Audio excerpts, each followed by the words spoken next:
In this video, I'm going to share just a few tips about how to stay well if you're worried about your mental health during the coronavirus outbreak. And these are generally applicable ideas that you can use for yourself or someone that you're concerned about, and they are mainly good for kids, adults, anyone. So the first thing is routine. One of the things that is likely to happen as things stop running, if you're in a country with school closures or perhaps you've been asked to work from home, is that the normal things that we do each day aren't happening in quite the way that they normally would. Now, we know about issues like anxiety and depression. That routine is one of the things that really helps to keep them at bay. Getting up, getting out, talking to people, doing the same things each day can be really helpful and protect us from anxiety and depression. If we're going to be staying at home, self-isolating or working from home, then that routine might fall by the wayside. So we need to create new routine. And as part of that new routine, be thinking also about your self-care. So I'd be thinking about things like looking after yourself, getting up, getting clean, getting dressed, even if you're not going to leave the house. I would also be thinking about food and diet and trying to get a somewhat balanced diet, though appreciating that if this goes on for a long time, then our options might become more limited, and to be forgiving of ourselves for that. And then also to think about sleep as well. Sleep is really important. So exercising, good self-care.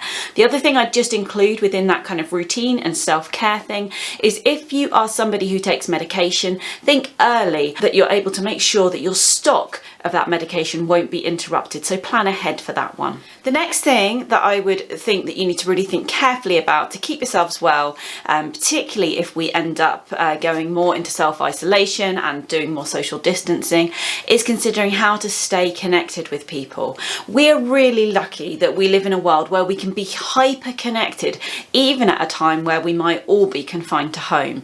So think about how you can strengthen some of your connections online, and whether you can be using things like WhatsApp or social media, for example, to be reaching out to people so that you do not feel completely isolated, even if you are having to physically isolate.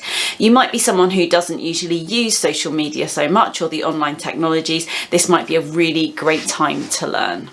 My next suggestion is that we need to take time out from the worry. So it's a really difficult time, but one of the things that we're seeing is people constantly refreshing their newsfeed and always looking for more information about the coronavirus and how many people are affected, how many deaths there have been, what's going to happen next. And it's a constant source of worry. And that's a really difficult thing to deal with. So actually, if every now and then you're able to say to yourself, I'm going to stop refreshing, I'm going to allow myself to think about something completely different and try and find something that you can do mindfully and really lose yourself in that task instead. I would encourage you, if you can, actually to turn off your devices, to unhook yourself from kind of news sources and so on, and actually just get lost in something that you know that you can enjoy for a few moments. Just give yourself a chance to reset a little bit. Of course, we want to know what's going to happen, but this constant refreshing, constant checking, constant worrying is something that can really, really build our anxiety and feed into kind of low mood and worry and things as well. So giving yourself time off from the worry, really, really helpful. Next, we can look to kind of somewhat control our fears, our worries and our concerns using the if-then strategy that I've talked about in other videos. And this is actually by kind of getting all our worries out, writing them all down, making a list of them, and then thinking for each of those worries in turn, well, if this happens, then what will I do? Thinking which are the things that we can control, thinking which are the things that we might need to accept that we perhaps can't control, and actually trying to understand which of those are real risks or not. It's really difficult times, and who knows exactly what's going to happen, but we can be thinking carefully about what are the things I can do something about. We've all got lots of if-thens going around in our head, but remember, if you can catch it and name it, then you're in a position to potentially tame it. So name those worries and consider, if this does happen, then what will I do next? Finally, I would encourage you to think, if you can, beyond the here and now and try to make some positive plans for the future. We don't know exactly how long this is going to go on for. We don't exactly know what the consequences are going to be. But if we get very lost in the difficulties that we're facing right now, or the challenges that we might be facing in the coming weeks, then we're more likely to get very bogged down by it, to feel very stressed, very anxious, very low as a result. It might be really nice to think about things that you might do in 6 months' time or a year's time. Plan for the future. Remember that there will be a time beyond this, and think about the things that you might enjoy then. I hope this helps a little bit. I don't have all the answers. We're having to learn together here. If you've got ideas, things that are working for you, for your loved ones, for those that you're caring for or supporting, do leave them in a comment down below. And if it's helpful for me to create other videos, let me know what questions you have. Let me know what would be helpful, and I'll do my very best to support in any way that I can. Until next time, bye.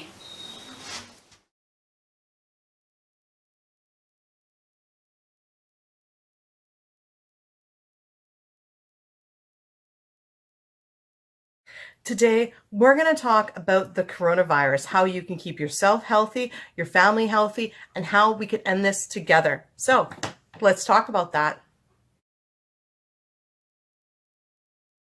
Mandy here from createyourfuture.co. So today I want to talk about a really a big subject that's going on in the world right now, which is the coronavirus.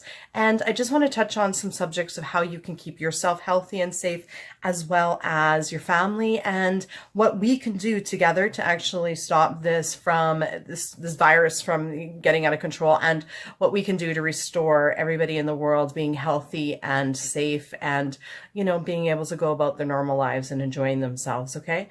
You know, a really big part of this is relieving fear. And because what we're scared of is actually, and what we're scared of, and if we're in fear of something, whatever we're focusing on, we're going to create more of it. So the whole intention of this video is to help you guys to shift focus of maybe being scared or worried or anything like that into a mindset of focusing on the solution that we want. Okay. So I'm actually going to walk you guys through some of what I do when I deal with something like this. Okay. So the first thing is we take a look at the situation, and I'm like, hey, you know what?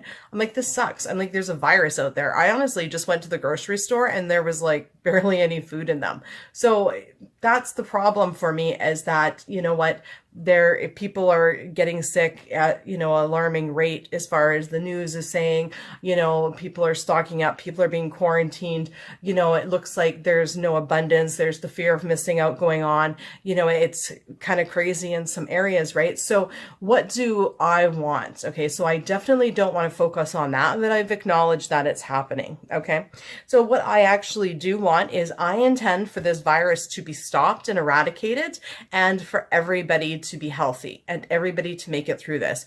I intend, you know, that they basically create a vaccine for this coronavirus, and they speed it through clinical testing, okay, in a safe way for humans, okay? I also intend that they come up with a treatment for this ASAP. And I also intend that every organization in the world works together to come up with a treatment for this virus, so everybody's life is saved. And I intend for this to be done as soon as humanly possible.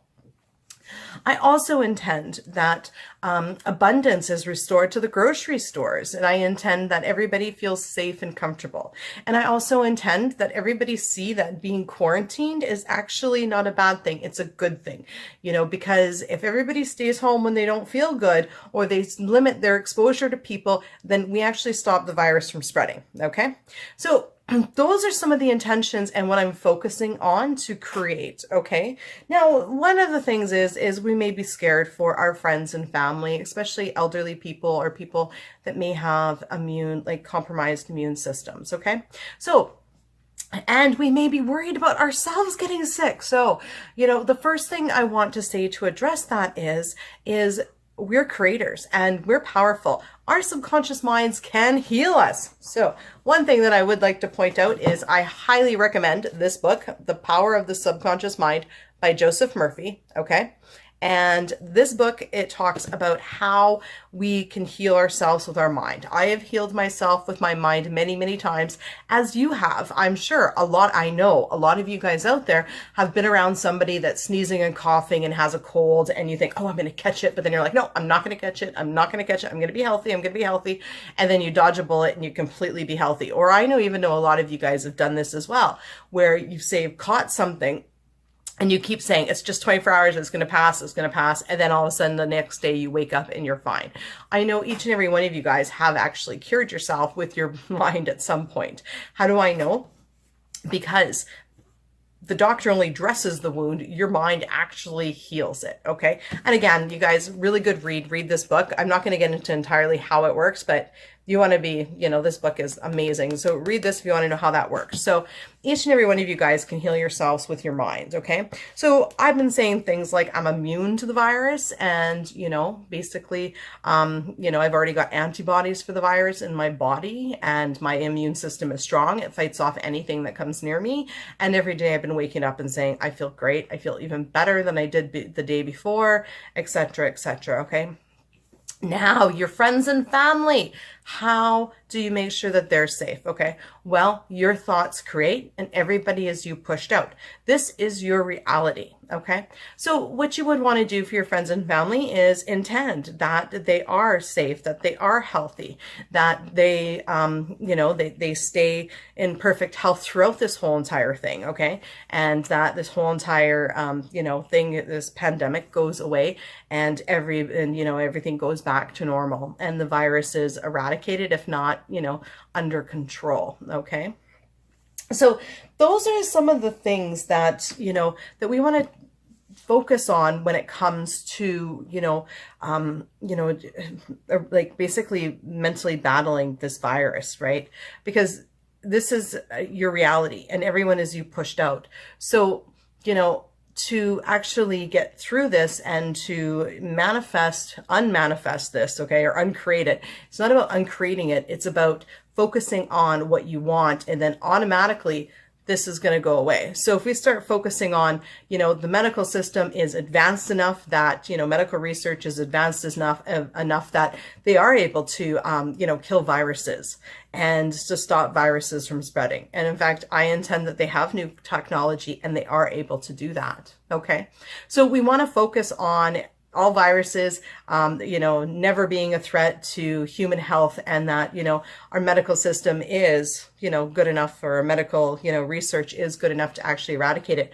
I intended the other day, actually, that there was going to be a vaccine for the coronavirus. And all of a sudden I was watching TV one day and I saw this program, it was just a couple days ago, and it was talking about the coronavirus. So I clicked on it, and you know what, sure enough, I can't remember where it was, but they had actually come up with a vaccine for the coronavirus within 3 hours. And apparently this lab got the DNA strain of the coronavirus from the Chinese research people, and they sent it over to them. And within 3 hours, they had a vaccine, and now they're already on to clinical trials.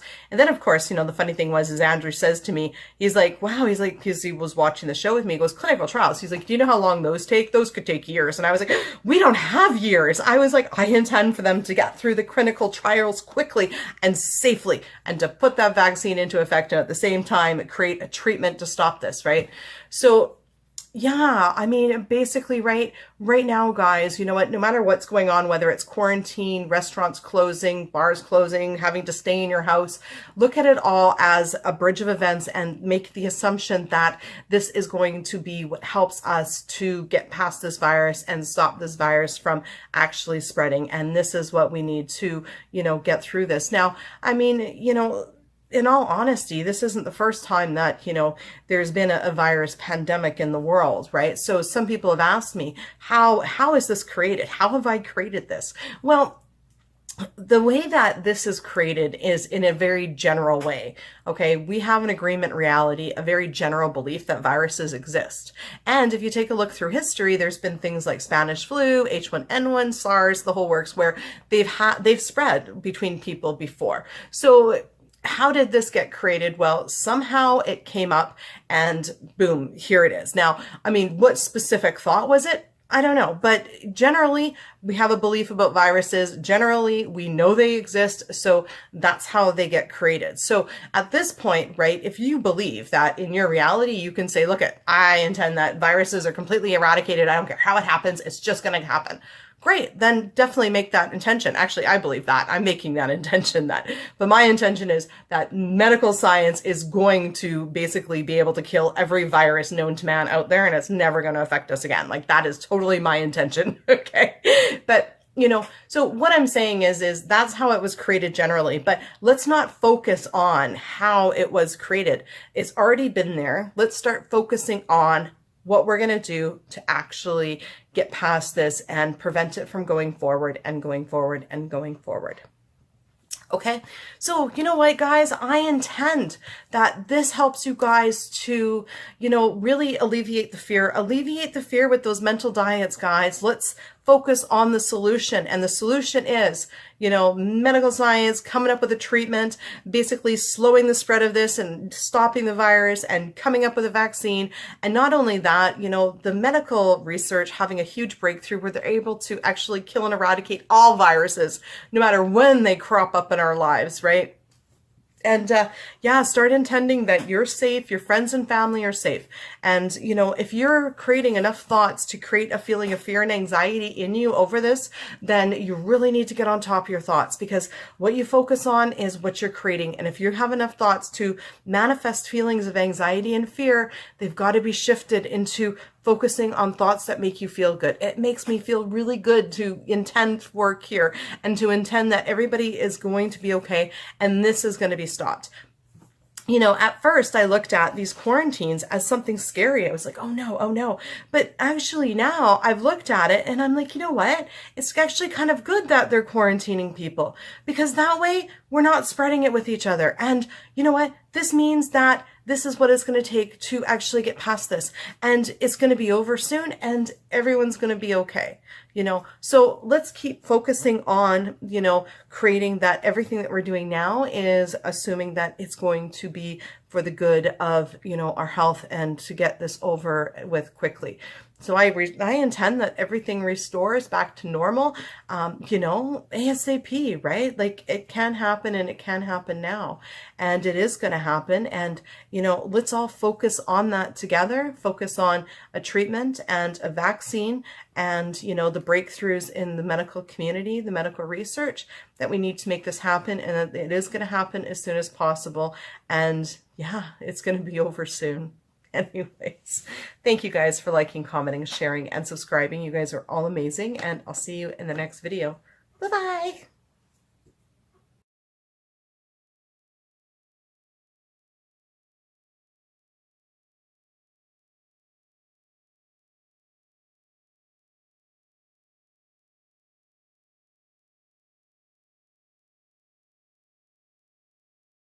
Hey guys, what's up? Welcome back to my channel. If you are new, my name is Danielle. Hello.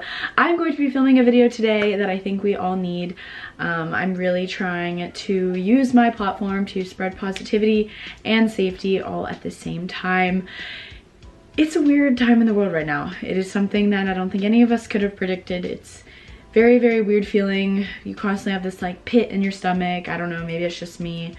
If you guys are wondering, I go to UGA and as of now our classes are suspended for 2 weeks and then they're going to decide further from there.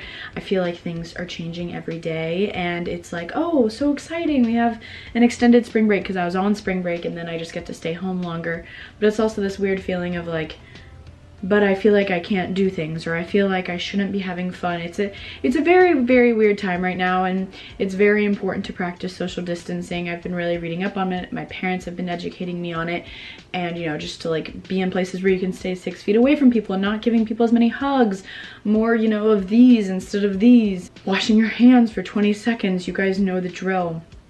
But with all of this, I've been going crazy because you guys know I'm like a gal on the go. I love to just be doing things constantly, and I definitely had a breakdown. I definitely have been having trouble kind of being at peace with all of this, and I'm so thankful that I live in a place like Florida where it's so beautiful outside and I can enjoy the outdoors. And I know a lot of you guys might be in colder places, or you might be at home and you have nothing to do, or whatever it may be. So I was talking with my dad and I wanted to film a video kind of with ideas of things to do while you're home from school. I know a lot of you guys have online classes till the rest of the semester, which is crazy. I mean, who knows what UGA is going to decide? I have no idea. Some of you guys just are home for a couple weeks. No one really knows what's up and we're all getting really bored.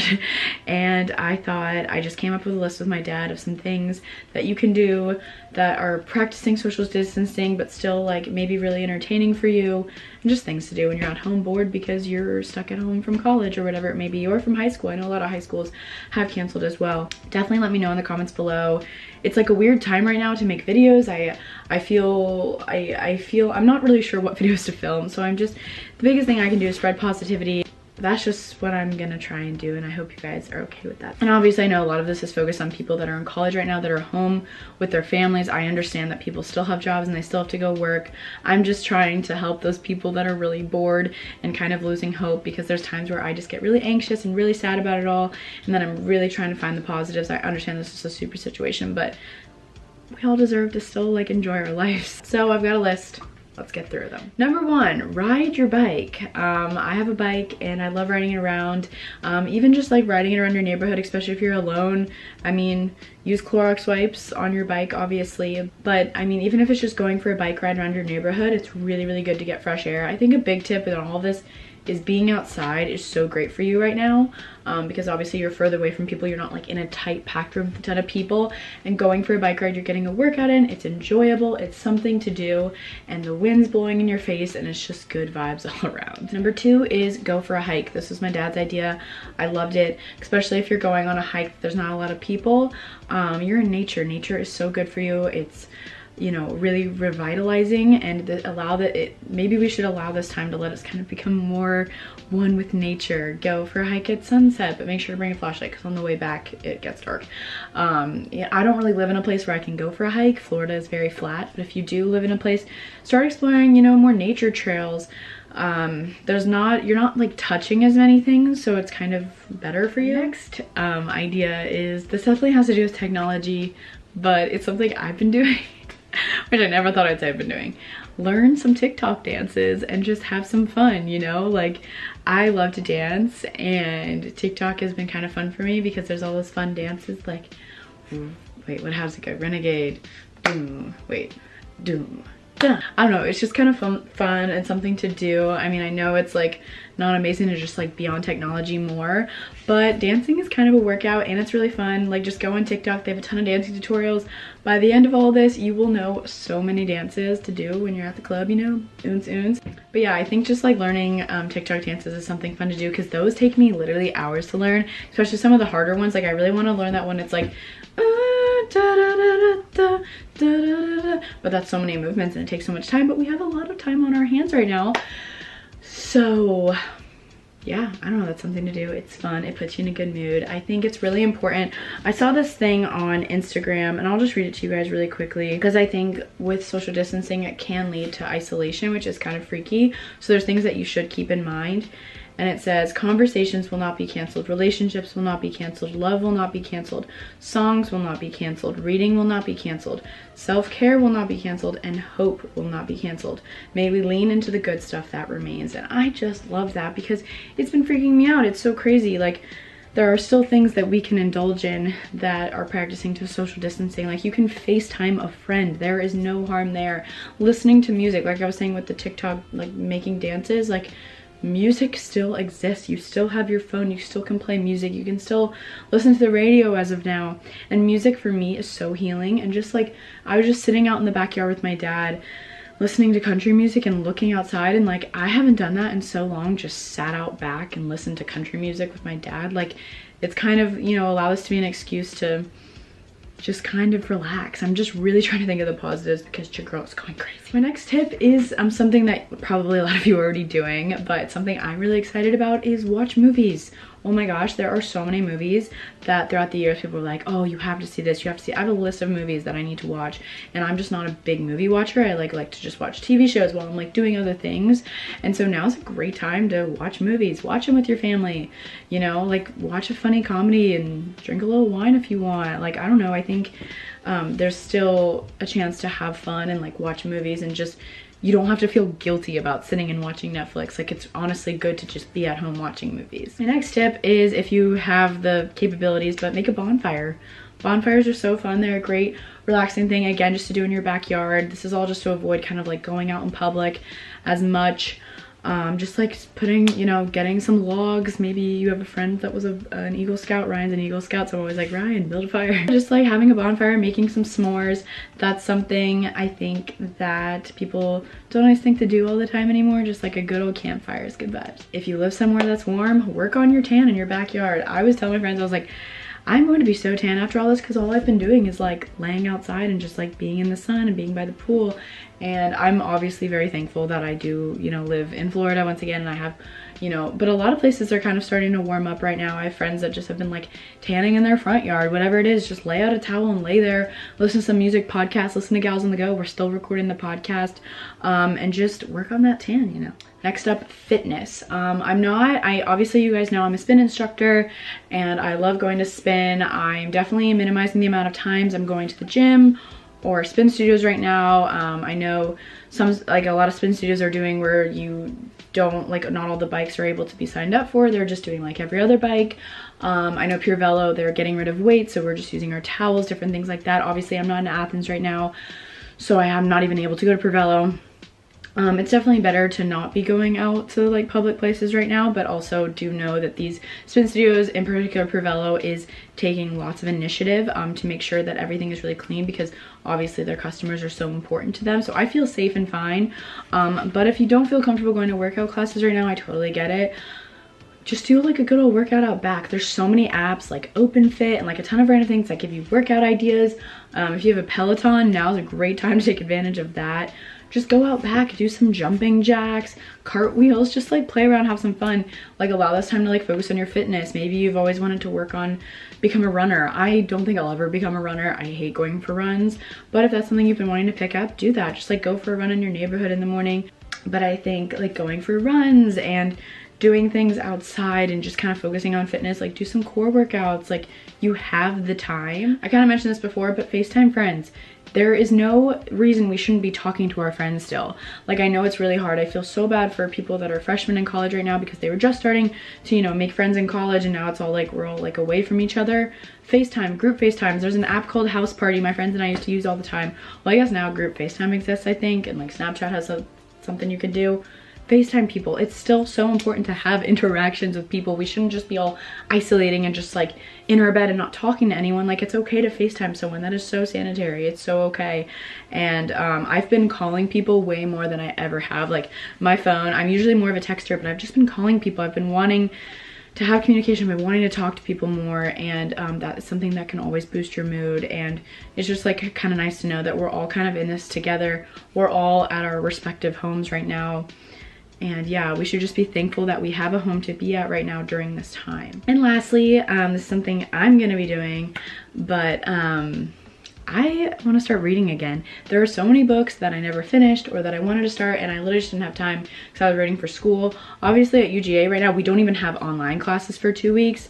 We're obviously gonna have some sort of class soon, I'm hoping. So, but during this time, I'm gonna start reading and just, you know, doing things that I didn't necessarily have time for when I had school, because I don't know, it's just so important to make the best of it. And it's kind of nice to read books because it kind of takes you out of reality for a second, kind of distracts you. So. But yeah, those are all the tips I came up with. I hope this video gave you some sort of inspiration, some sort of light, some sort of motivation, some sort of, I don't know. I know how I've been feeling, so you guys must be feeling some sort of way as well. And I just love you guys so much, and I care about you guys, and I care about our world, and I just hope that all of these precautions we are taking are for the better good. I know they are, and I know that we're all gonna be okay in the long run. We just need to be extra careful right now, and I'm so thankful for, you know, living in the United States and all of us being so protected and so thankful. And that's just something that we all need to remind ourselves of. And for the people that live abroad, I am thinking of you dearly, especially in certain countries that are being affected. My heart is with you guys, and I know that I'm not like trying to complain at all. I'm just trying to make the best of my situation, and I hope you guys are too. So I love you guys so much. This video is kind of scary to post, but I really wanted to because I just knew that it would help maybe a couple people. If you guys ever want to talk to me, reach out to me, DM me on Instagram. I'll be there. Follow me on TikTok at Danielle_Carolyn, I think it is, because I've been having fun with it. And yeah, I'll see you guys soon. Love you guys. Bye.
Hey guys, what's up? Thanks for watching. So I'm your host, Monica Ortega, and normally I'm out traveling if you are new here, but today we are in coronavirus quarantine.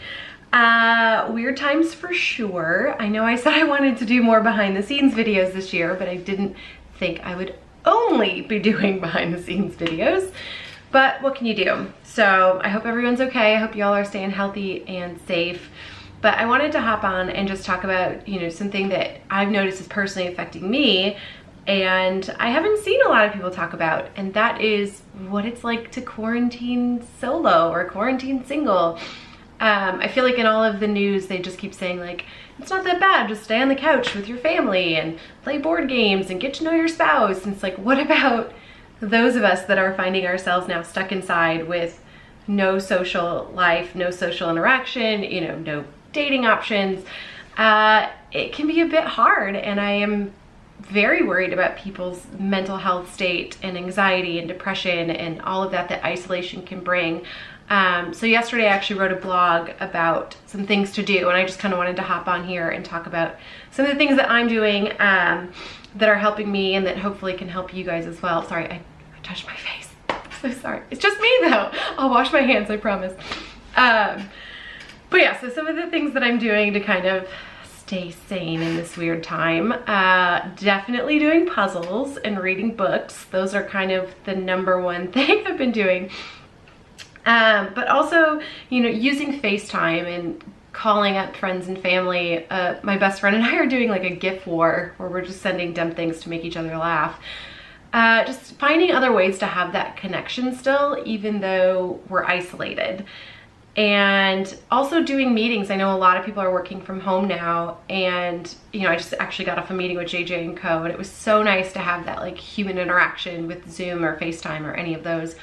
I think probably the most interesting thing for me is that I've worked from home for the past 3 years and delivered groceries, and there's nothing really changing in my life and routine other than the fact that I can't like get out and have a social life with people. But in terms of like work, it should be the same, and yet I'm personally finding I'm having a hard time getting up and getting into a schedule and getting into a routine, even though I've been doing this for years. So I feel like that's been probably the toughest thing, is the energy of the world right now just feels kind of blah, and it's hard to like get motivated when there's definitely days where it feels like none of this matters, which is so depressing because it does, and there will be an end to this. But like getting into that routine, still getting up, still putting on clothes, still finding ways to talk to people and scheduling out my time and getting things done, it's super important to keep doing that. Using my planner to kind of work through my days and stuff like that is something I need to get better at and get more into a routine, because it's easy for me to just get up and want to stay in my PJs and work on the puzzle, and it's like, no one's around. But I have to keep myself accountable, because at the end of the day, this is going to end, and it's a matter of like, who do you want to be and what do you want to do when you come out of it? And hopefully, I haven't gained 50 pounds and done nothing with my career. Like, I would like to come out better than I went into quarantine. But yeah, working on projects, working on business plans, keeping myself motivated, thinking of new and innovative ways to use your businesses or, keep them alive. I know a lot of people are worried about their small businesses and their entrepreneur life. So some of that's just getting creative. I actually have a consultation tomorrow with another person, and JJ & Co, that's kind of what we're focusing now, is consultations with small business owners and entrepreneurs to help them really come up with a plan to utilize this time to build their businesses, even if it's on the back end, so that at the end of this, we come out stronger, we're ready, and we're good to go. So that's been a way to like keep focused, keep distracted. And then also getting outside. I think so much of like social distancing and isolation and quarantine, it makes us feel like we literally cannot leave our couch. And while you shouldn't go out and travel, and you shouldn't be around a lot of people, and I know a lot of the parks are closed, and for good reason, they want to protect their employees and protect this coronavirus from spreading, but it doesn't mean you can't take a walk or get on a local trail. I did a hike yesterday and it felt so good. And it was actually really refreshing to not be doing it for my best time or doing it for my marathon training. You know, it was literally just to get out and enjoy. And I didn't turn on music. I didn't even run. I just enjoyed the hike. So kind of looking at this as a way to slow down and maybe get in touch with some of those things has been nice and refreshing and really good for me. I think so many of us say like, oh, I wish I had the time. And I kept saying like, oh, I wish I had 2 weeks to just catch up on stuff. Here we go, like this is it. So finding ways to like get through that to-do list and stay busy, and also find things that you enjoy, get back to the hobbies you like, you know. I mean, I picked up the guitar the other day and sang. I haven't done that in probably 6 months because it felt like something that wasn't necessary. But now these things are necessary because they're going to keep us sane in this time. And especially for those of us that are solo quarantining, you know, it's really important to keep creative flow and also find ways to connect, even if it's connecting with ourselves. I started journaling and trying to like get better. Again, it's like I want to come out of this better than when I went in. So if it's taking away the distraction of dating people and going on bad dates for 6 months, but spending 6 months actually working on myself, that can be a really positive thing at the end of this. You know, I could come out 6 months from now and be, hopefully it's not that long, but you know, come on the other side of this and be a better, more whole person who's ready to meet good people. And, you know, I definitely won't take for granted social interactions anymore, friends, networking events, any of that. One other great thing is a lot of my events got canceled, like travel events and things like that, but they're doing virtual meetups, which I think is fantastic. So I actually got invited to a virtual conference. There's a virtual meetup tonight for some travel people. Netflix has their Netflix party. So there's definitely still ways to stay connected. And I know that with the energy down and low, it's really easy to just like shut in and like stay on your couch and get down. And that's the last thing you want to do. Plus that's only going to make your health even worse. Like you're going to be more susceptible to all of this if you don't stay in a good place mentally. And the last thing I'll say is utilize your social media. We live in a really great time of technology and social media that can be a lifesaver in times like this, especially for people who are solo inside. I know we're so used to just scrolling and double tapping photos, but maybe like leave a comment, let people know why you liked that photo, jump on and do the ask me anything questions and polls, and really, really interact in the way that social media was meant to do in the first place. It can be a nice connection. I've had a lot of people jumping onto messages with me, and before I might not have had time to respond to those, and now I'm very much appreciative of those, and I'm having full conversations with people and reconnecting with old friends on Facebook Messenger, and it's been really nice. So utilize those things as a way to still feel connected to the world and, you know, just spread positivity. I've personally been sending all of the funny memes and coming up with some myself, and it's been a lifesaver. Asking questions on your Facebook page of, you know, what's your favorite song? Just like connecting with people in different ways. So those are some of the things that are helping me, you know, getting outside, connecting with family and friends online, networking events online, Netflix parties, using social media, different things like that. And then books and puzzles, and just try to use this time for self-care and self-reflection, and do your best to stay in a good place. We will get through this, I promise. So I would love to hear in the comments what you guys are doing to kind of stay sane and stay going. And, you know, this isn't a slight to anybody that does have family, friends, or roommates that they're hunkering down with, but I did want to send some love out there to those of us that are solo and in isolation quarantining. But it doesn't mean that we have to be completely alone and completely separate. There are ways to connect, and I'm super grateful for ways like this and the technology and social media that we have today to do this. So sending you guys my love. Stay safe, stay healthy. I've got like 89 episodes to binge watch if you're looking for something. But yeah, until next time, I will see you guys later. Bye.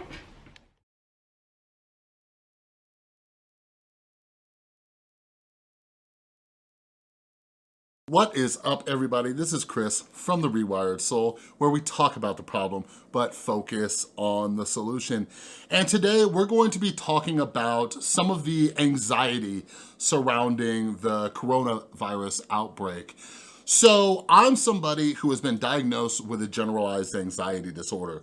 So my anxiety hits me left and right, and it doesn't take much to trigger it, all right? I can start freaking out about seemingly meaningless things. So when everywhere you look, it's talking about this new virus outbreak, my brain wants to go to the worst places possible, and it's something that can completely take over my day. And I know a lot of you out there struggle with anxiety as well, so what I wanted to do was discuss some of the ways that I personally cope with this type of anxiety, and hopefully it can help you out too. All right, but before we get started, there have been a couple hundred deaths surrounding the coronavirus, and it's tragic, and my heart goes out to anybody who has experienced a loss from the virus. And as I discuss this video and how I personally cope with it, just know that I don't mean to minimize or trivialize any of the deaths surrounding this virus. I'm just a guy with an anxiety disorder trying to share my experience of how I cope with this, all right? So as somebody with anxiety, something I try to do is think logically and rationally, all right? Like fear, anxiety, these are all very natural parts of the human experience. Some of you who have been around my channel for a while, I talk about, you know, the biological mechanisms that come with anxiety. I educate myself about that because it helps me, like knowing the inner workings of my brain helps me even further manage my anxiety, all right? So being worried, being scared, these are very normal, but anxiety takes it to a whole new level. And when we're experiencing anxiety, like for me, I get completely irrational. I start worrying about things that I shouldn't be worrying about it. Like my brain is like Chicken Little, the sky is falling and I will freak the hell out. So in order to step back and start thinking more logically and rationally, what I do is I start looking up statistics, I bust out calculators and start calculating percentages if those percentages aren't already available, all right? So currently, according to the New York Times, and this was just updated a few hours ago, I believe a bunch of news outlets have updated or are currently updating the number of deaths surrounding the coronavirus. So currently there are a little over 250 confirmed deaths, all right? And we have thousands of confirmed cases. There are some here in the United States.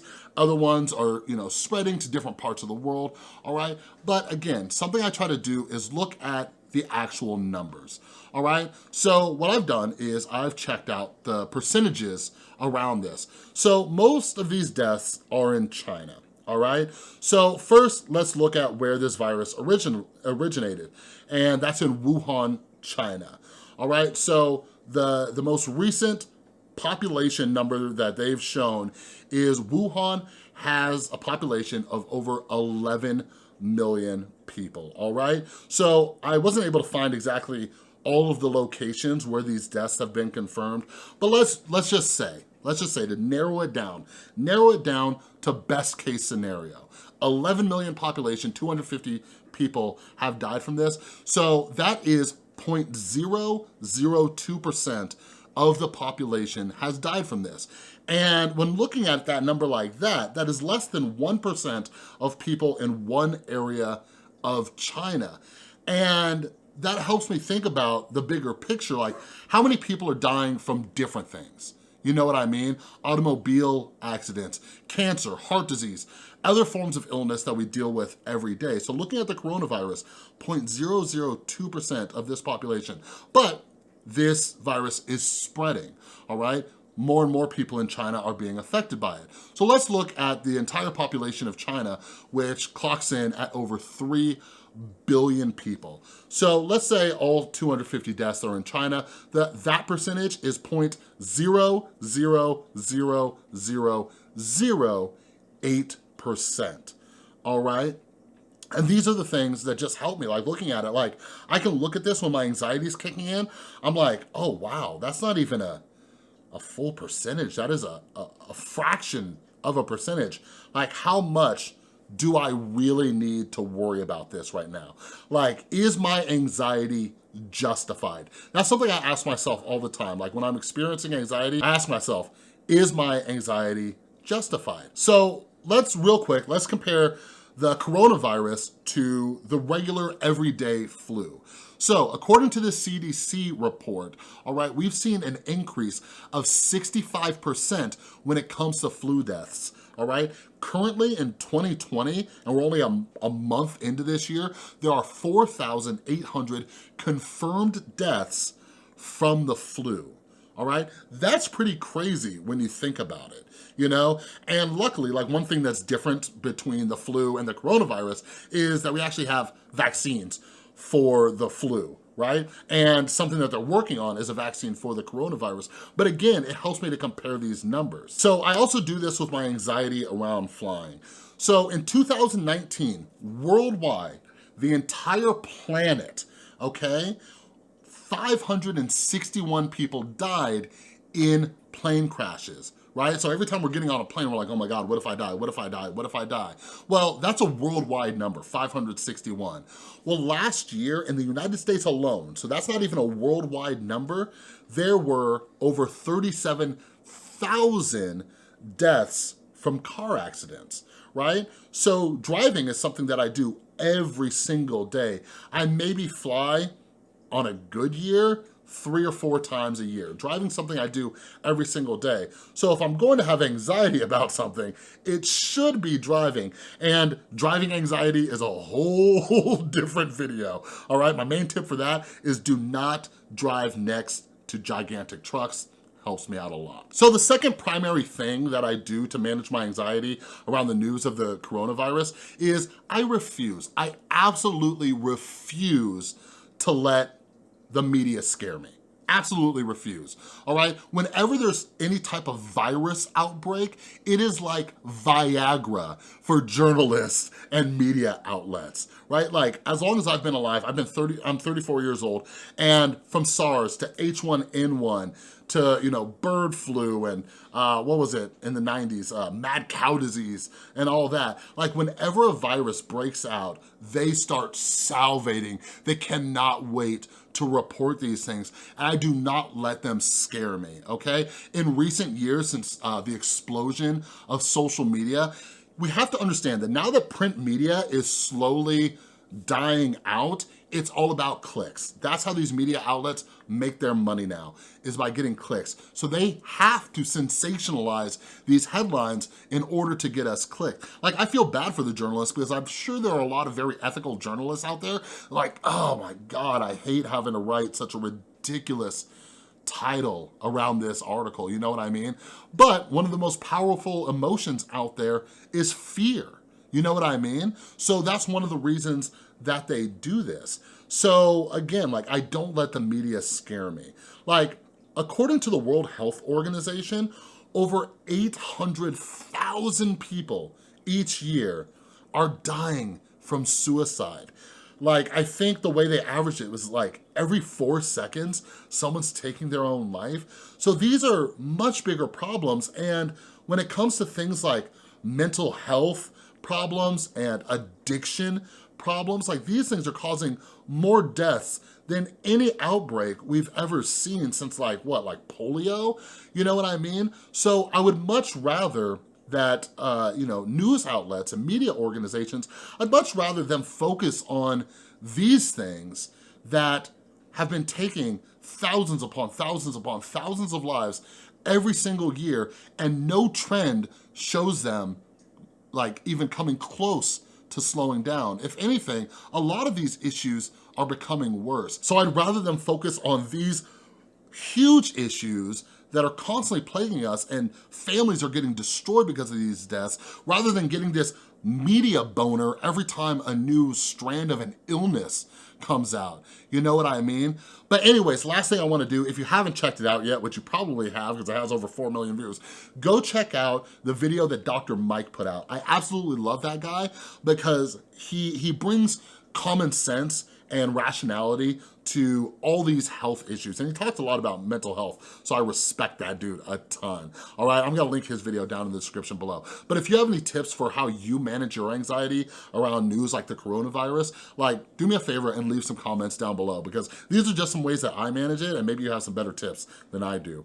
All right, but anyways, that's all I got for this video. If you like this video, please give it a thumbs up. If you're new, make sure you subscribe and ring that notification bell. And I wanna send out a huge thank you to everybody who supports the channel over on Patreon, as well as anybody who supports the channel through buying my mental health books on therewiredsoul.com or my mental health merch. You're all amazing. Thanks again for watching. I'll see you next time.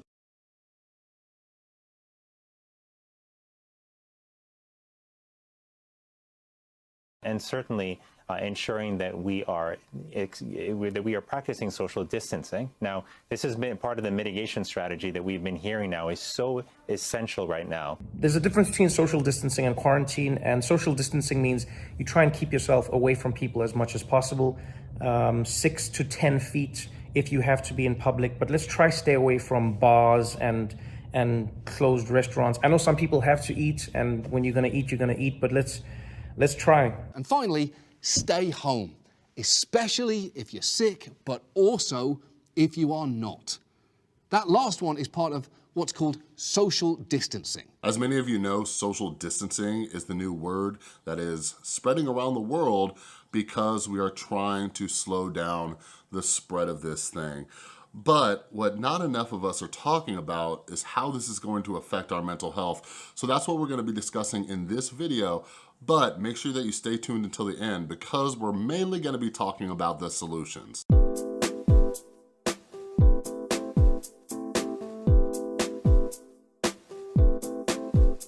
What is up, everybody? This is Chris from The Rewired Soul, where we talk about the problem, but focus on the solution. And if you're new to my channel's all about mental health. So if you're like me and you struggle with mental health issues and want to try to improve them, make sure you subscribe and ring that notification bell, all right?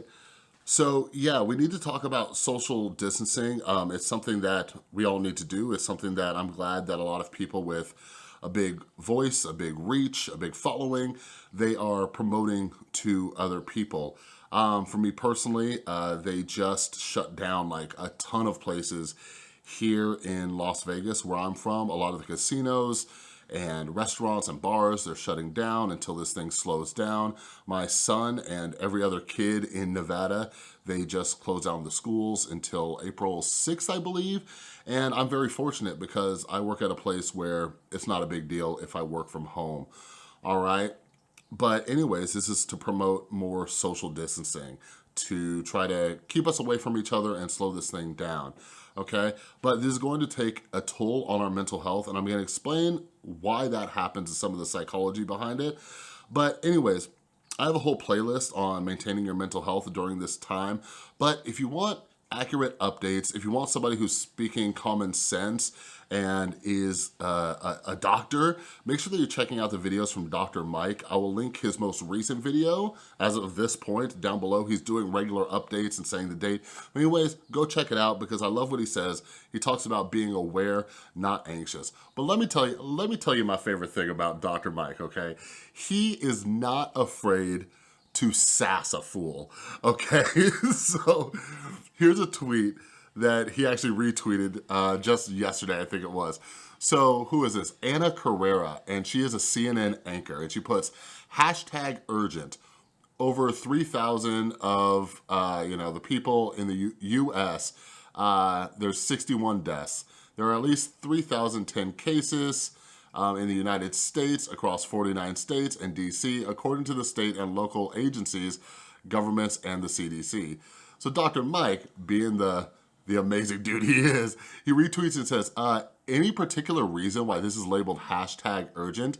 In my update video today, I specifically left out numbers as they are anxiety inducing, oftentimes inaccurate and not particularly useful statistics, practically speaking. Like, I love that little practically speaking. But anyways, I made a video yesterday about 11 facts to help kind of chill your anxiety during this time, but Dr. Mike's absolutely right.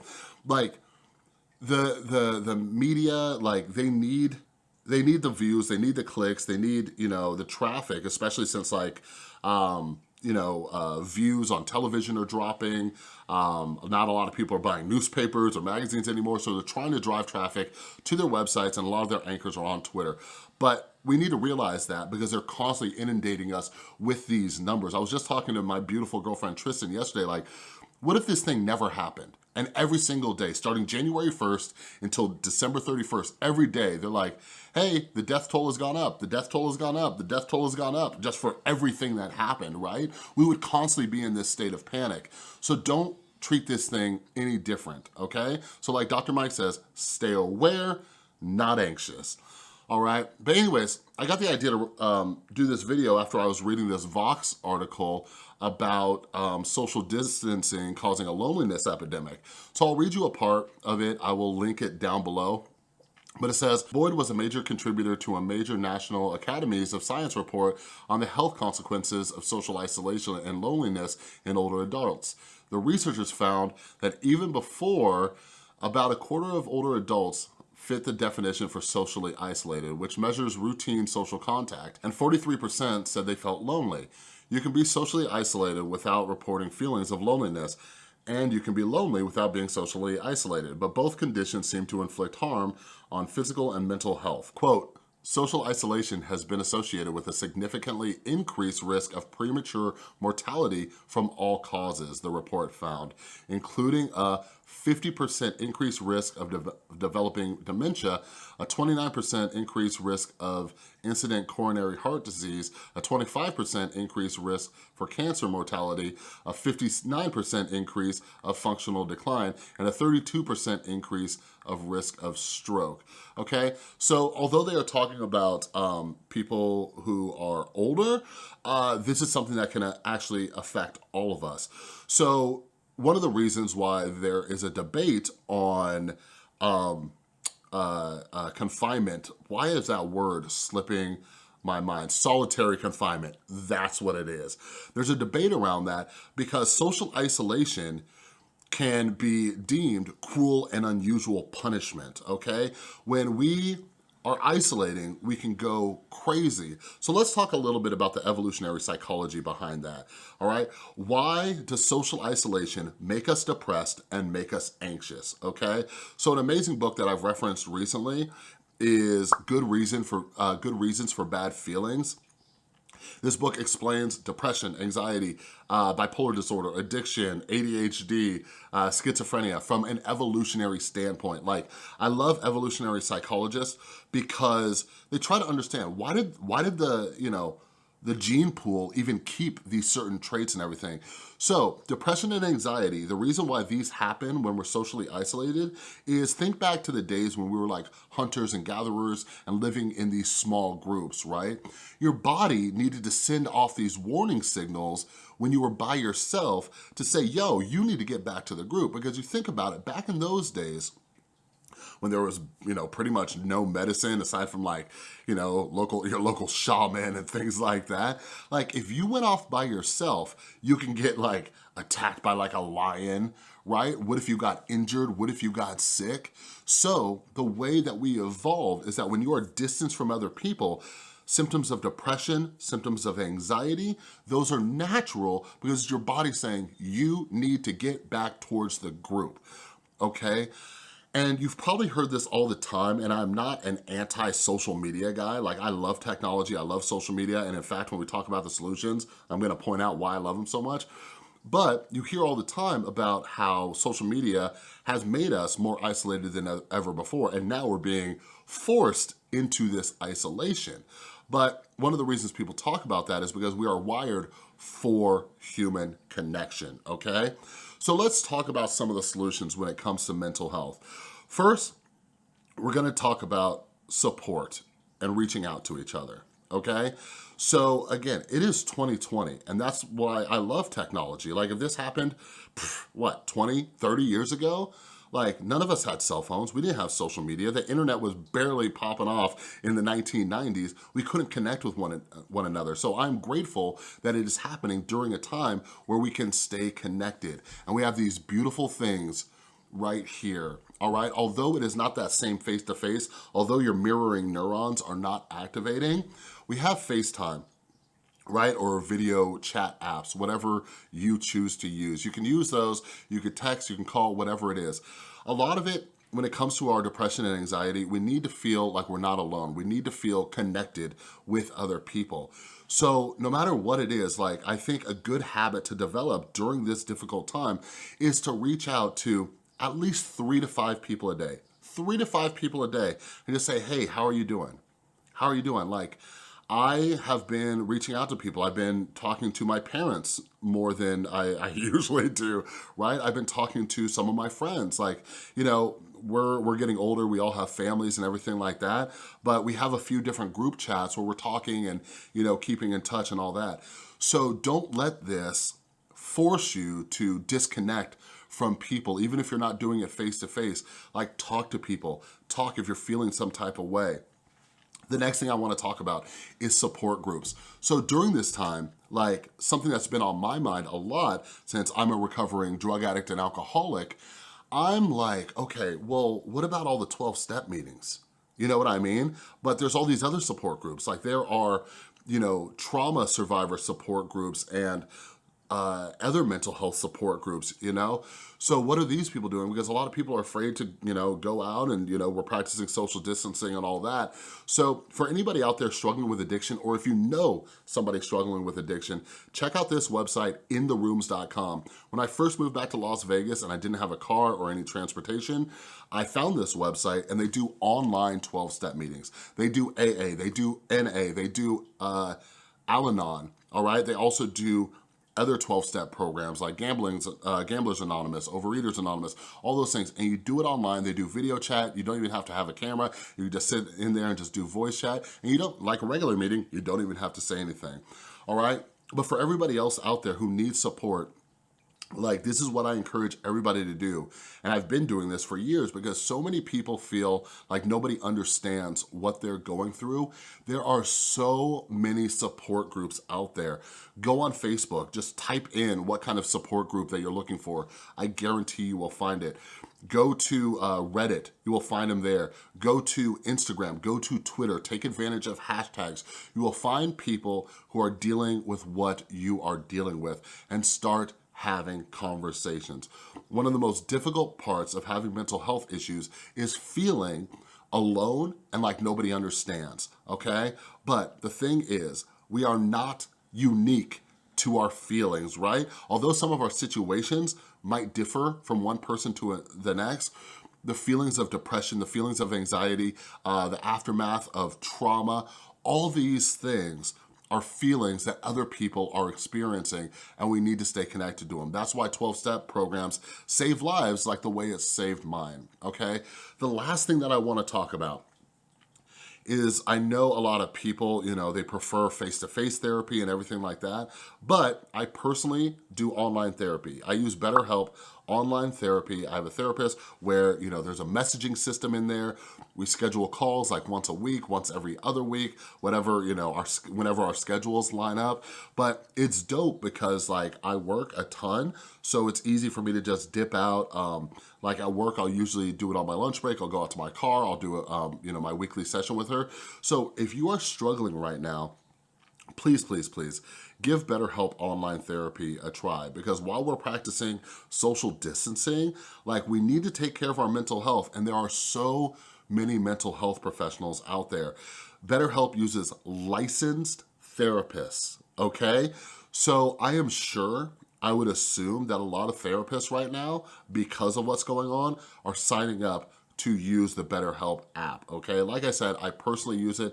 I absolutely love my therapist. One of the other benefits is that if you don't like your therapist, rather than having that like awkward breakup conversation with them, you just hit a button and it's like, find a new therapist, boom. And you can find therapists who specialize in what you're dealing with.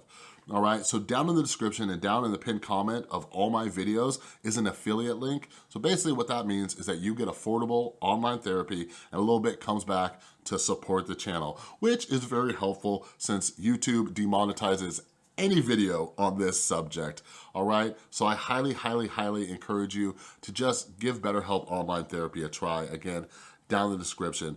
And if any of you out there have suggestions or resources for support groups and everything like that, make sure you leave them in the comments. And make sure you're following me on Instagram and Twitter, because I will be putting together a list of mental health resources that everybody can take advantage of. A lot of very cool mental health professionals are doing things like courses, videos, podcasts, and all that. I actually have some really cool people, mental health professionals, psychologists, neuroscientists, all sorts of people signed up to do my podcast in the coming weeks.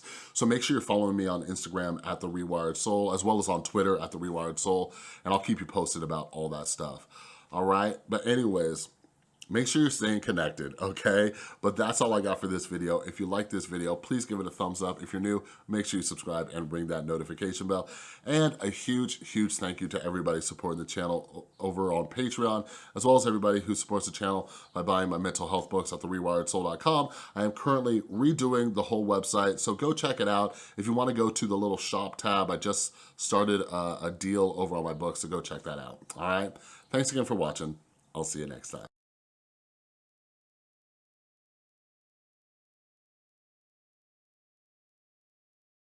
In the midst of the COVID-19 pandemic, students are being forced to deal with a lot of change quickly.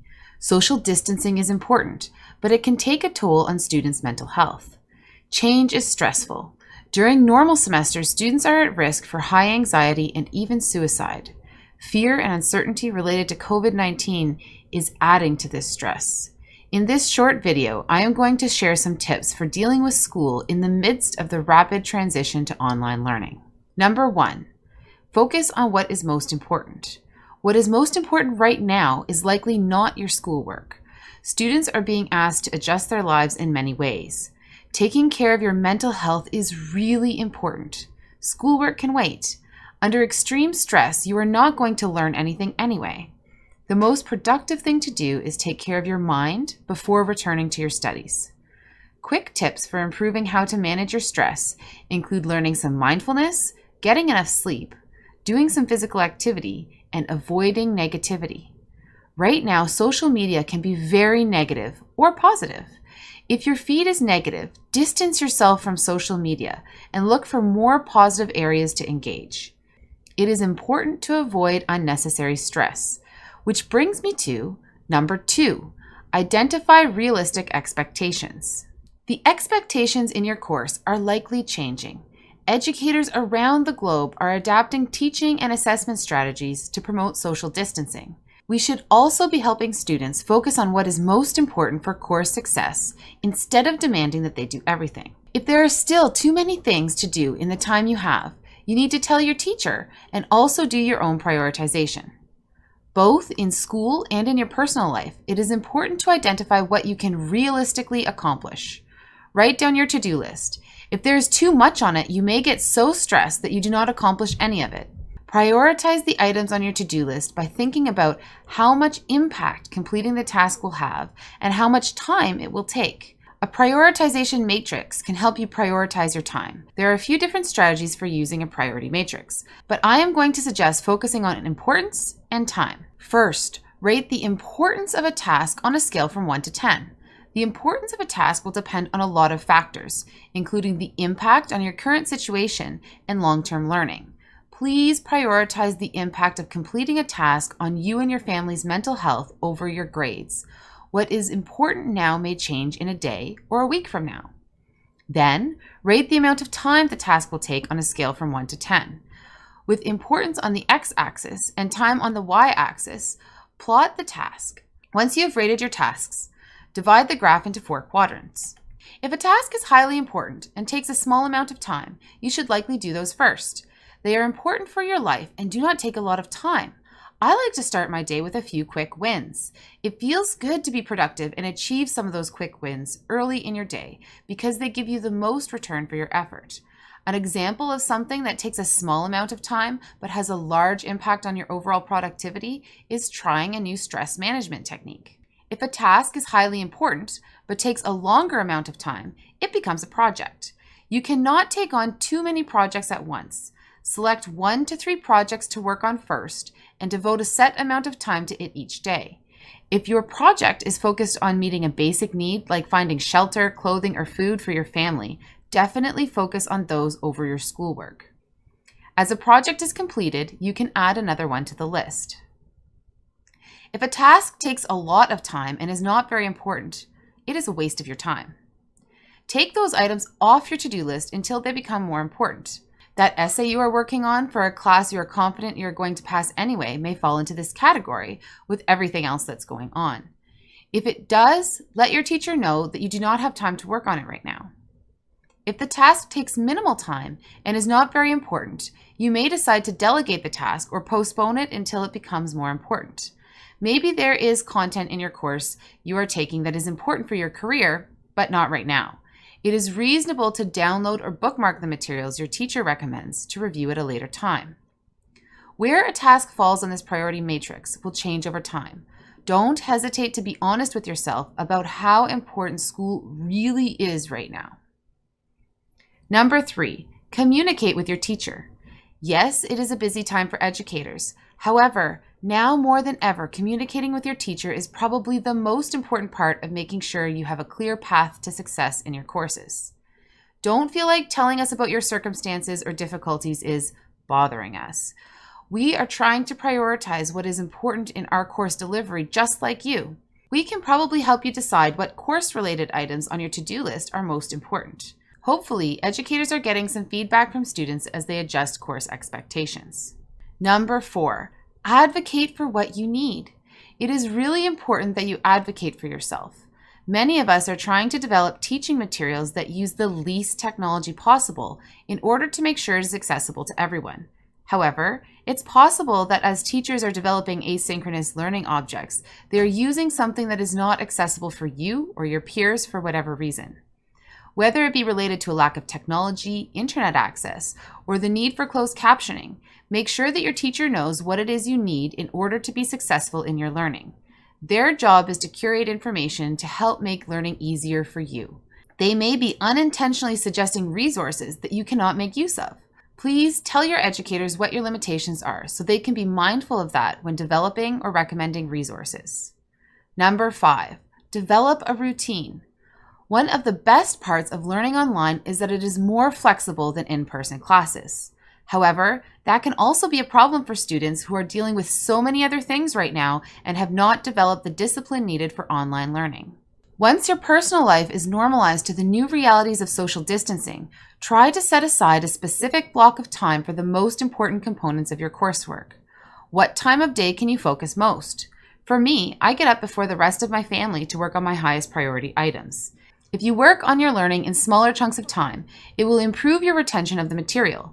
It will also help you avoid the stress of having everything related to your coursework to work on at once. Number 6, support each other. Students everywhere are going through similar challenges. If you support each other, you are more likely to get through this in a positive way. You can support each other in many ways, such as group advocacy related to your course expectations, sharing coping mechanisms for dealing with stressors, and just generally being there to help each other out. People may feel isolated during social distancing. However, social distancing means maintaining a physical space, not disconnecting from the social part of being a human. Use the phone or internet to keep in touch with your peers and family. Social connection is important for mental health. Number 7, be kind. Finally, your educators are doing their best to support you, but they are people too. People with families that are also worried and struggling with uncertainty. They will have varying degrees of preparation for facilitating online learning. As you advocate for yourself, don't forget to be kind to everyone. Feel free to suggest ideas, but recognize that what is realistic for them to do may be driven by factors beyond their control. We are in this together. If you find something that the class could benefit from, please share it. Thank you for watching and take care. Please comment below with your suggestions for getting through this pandemic in the healthiest way possible. If I can help in any way, please let me know and I'll do my best to respond.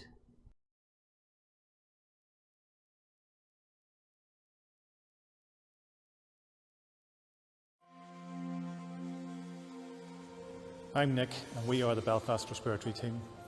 We are now in the greatest medical crisis of our lifetime. Stay at home. I'm Angela, one of the respiratory consultants. This is the crucial time. This is not a rehearsal. You will only have one chance at this. Stay at home. I'm Claire.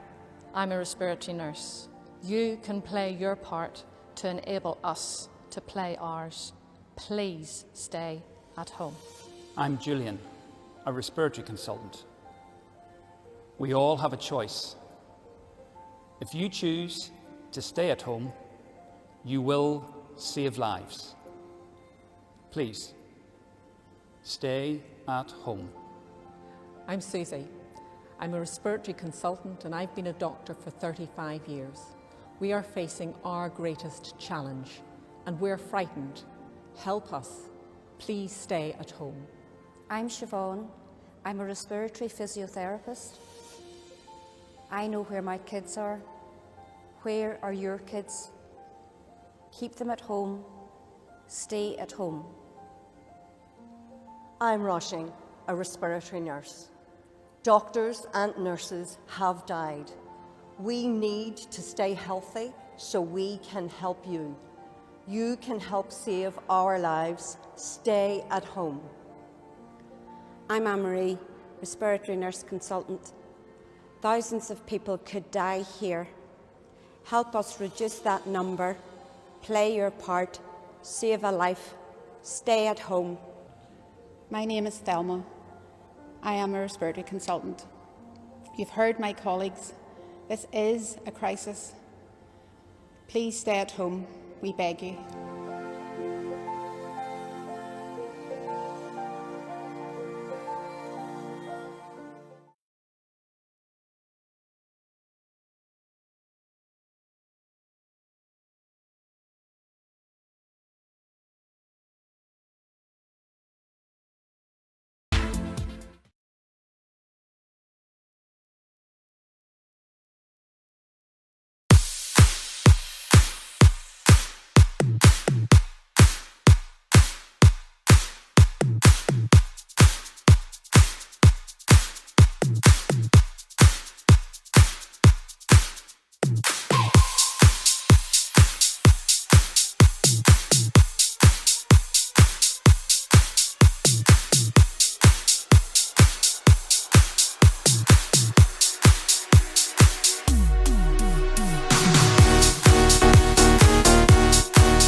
point in fighting, 'cause I keep loving you, babe. Ooh, you're never burning out. The fire is alive in your soul. Ooh.